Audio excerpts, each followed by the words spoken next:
Alright, I'm gonna do something I haven't done in a long time. I'm going to do a commentary on a video. Partially because I enjoy them and kind of miss them, and partially because this video recording was originally 30 minutes long and I needed an excuse to speed it up. So, here we go.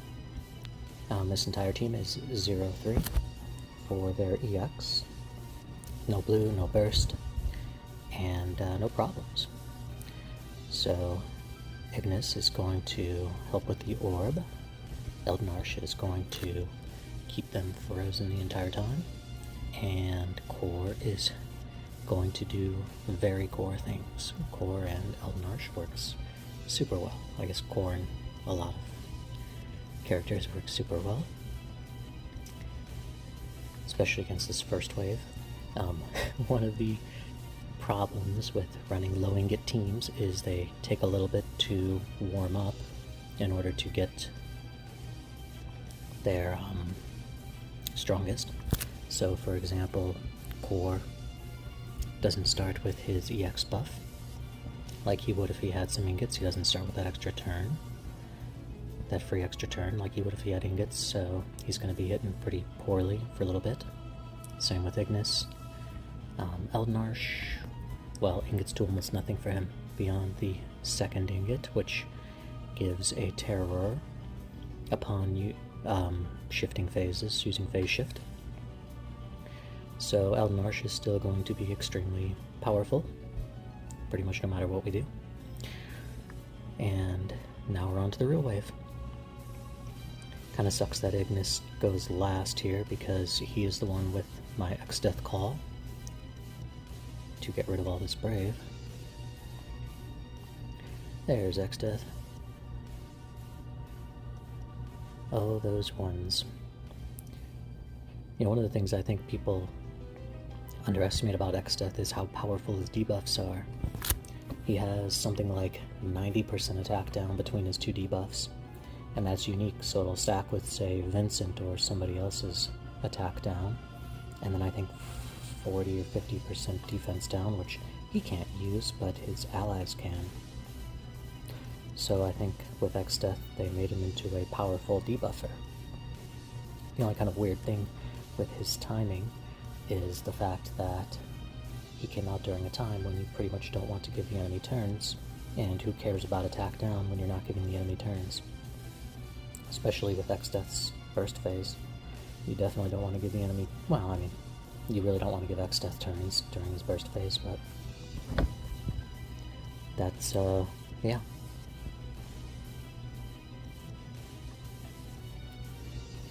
ExDeath's a fun character when you can make him work. He's just tricky to make him work, because not only does he ignore the enemy's mechanics, but he ignores the team's mechanics. But why am I talking about ExDeath on this run when he's only being brought in for a call? So one of the neat things anyone who's used Core, I'm sure, has figured out that you can do is when they break out of order and one at a time, sometimes what will happen is Core will, when they're targeting all, especially when you have Eald'Narche keeping them locked to targeting all, Core will get 2 off-turn attacks. As if the enemy has a turn, they will break, switch positions, get 2 more, and then that enemy will attempt to take its turn. It will fail because of Eald'Narche, and then Core will get 2 more attacks from the first enemy that was broken. I mean, probably doesn't make a lot of sense talking about it, so I'll try and catch it when it happens in this run, because it does happen in this run a few times, and then I mess it up and break them both at the same time, and then it gets fixed again later. It's kind of weird.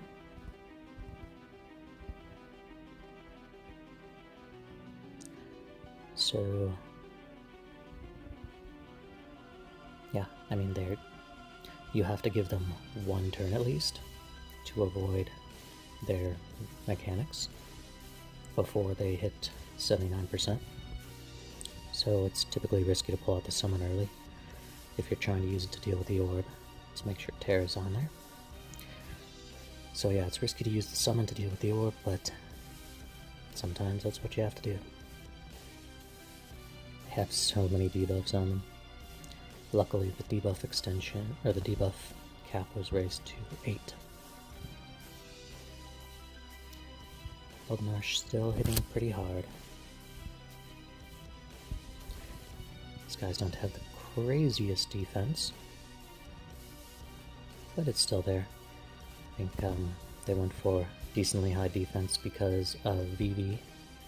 Vivi has some ignore defense in his kit. ExDeath ignores everything.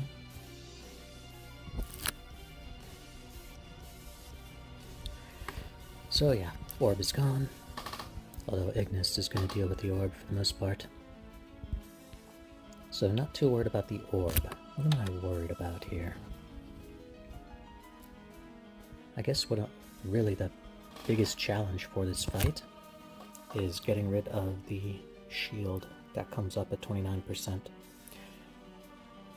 So I'm going to assume anyone watching this knows how this fight works by now, and that at 29% they put up an HP damage shield, and the orb that appears at 49% can no longer be increased until that shield is gone.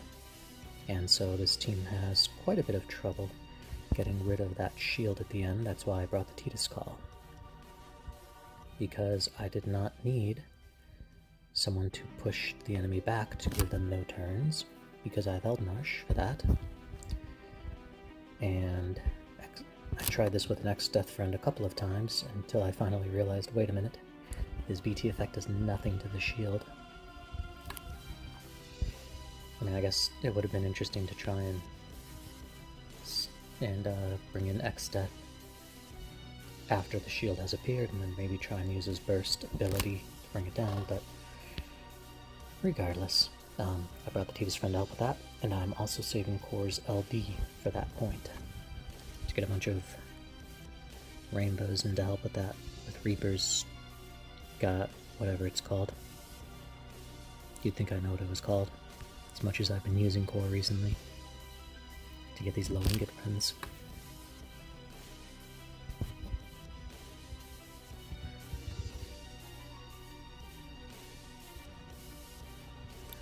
Yeah, Core Eald'Narche, definitely a good combination, and allows, unlike say Core Terra, it makes it easy for Eald'Narche to get his for Core to get his turns in when he needs to use Reaper's. I'll know in a second. Yeah, Reaper's Gale. Like I said.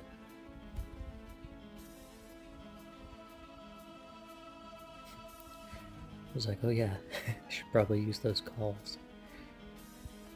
Although, Kurasame's calls are a little trickier to use when you're using Eald'Narche, because it's not like you're pushing the enemy back and never giving them turns. 0-3 Ignis hitting for really high damage.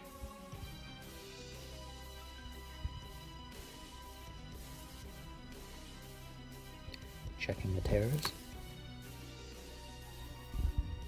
I guess I could talk about using Eald'Narche. I don't think he's as big-brained as other people make him out to be. Aphmau, on the other hand, now that Aphmau's come back with her LD, she's quite the big-brained character. But anyways, yeah, see, they're breaking at the same time, so I can't get those many core attacks at the same time stacks that I was talking about earlier.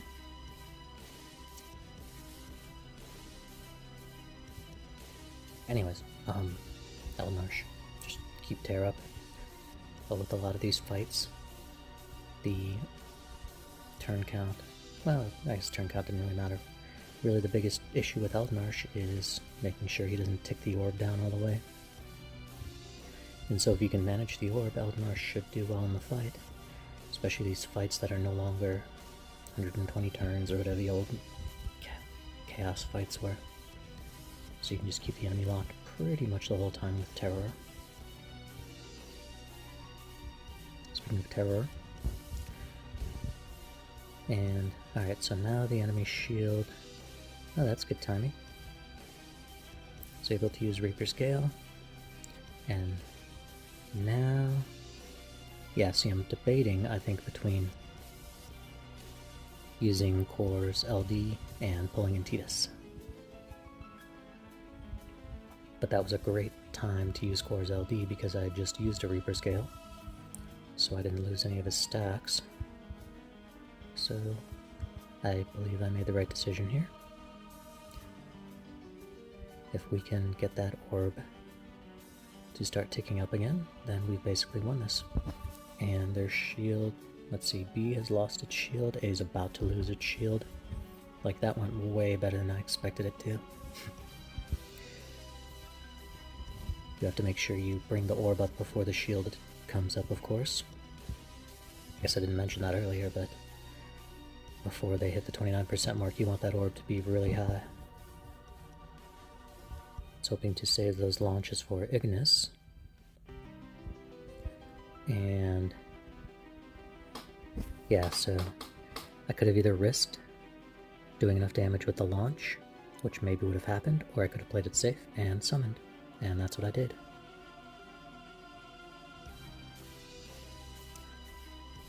And for whatever reason, did the orb tick up? No, the orb didn't tick up. That's a little weird. So it's a good thing I summoned. I would have been pissed if I lost this run this far into it. It would have taken up a lot of time.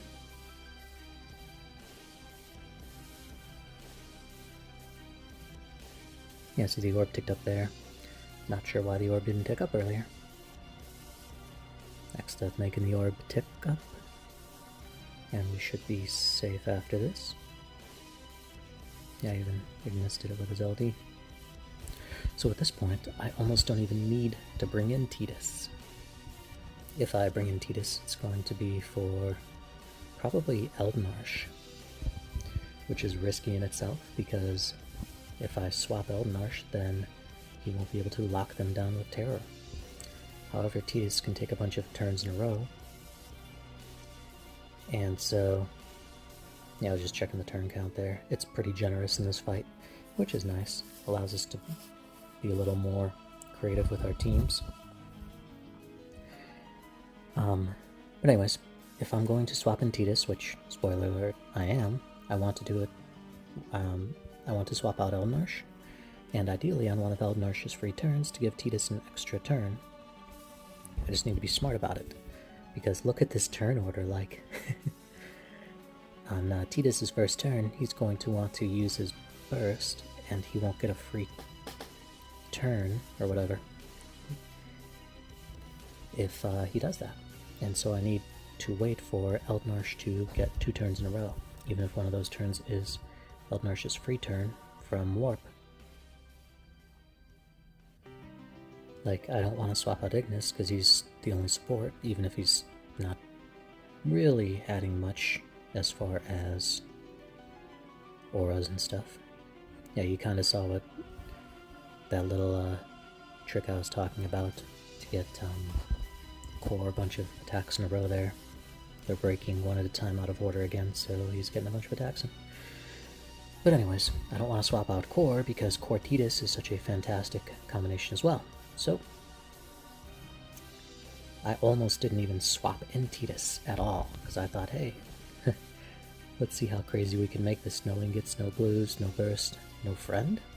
But I thought, again, that's risky, and I'm this far into the fight. I said, screw it. I'm just going to bring Tidus in. And so that's what I did.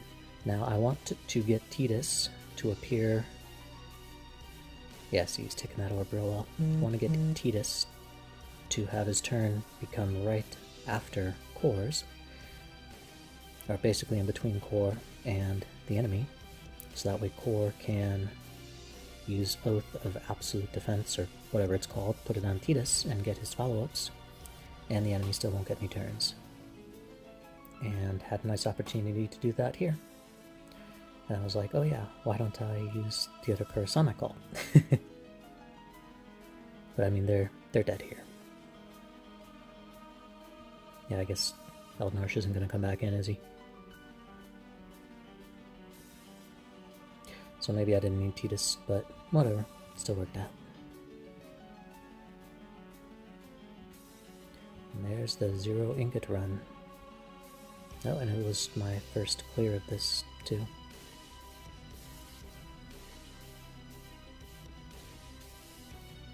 Yay, gems. Alright, bring this back to normal speed here. So I'm using a 0-3 EX weapon on Eald'Narche and have his EX boards unequipped. And Core is a 0-3 weapon, doesn't even have EX boards, same with Ignis. Thank you for watching.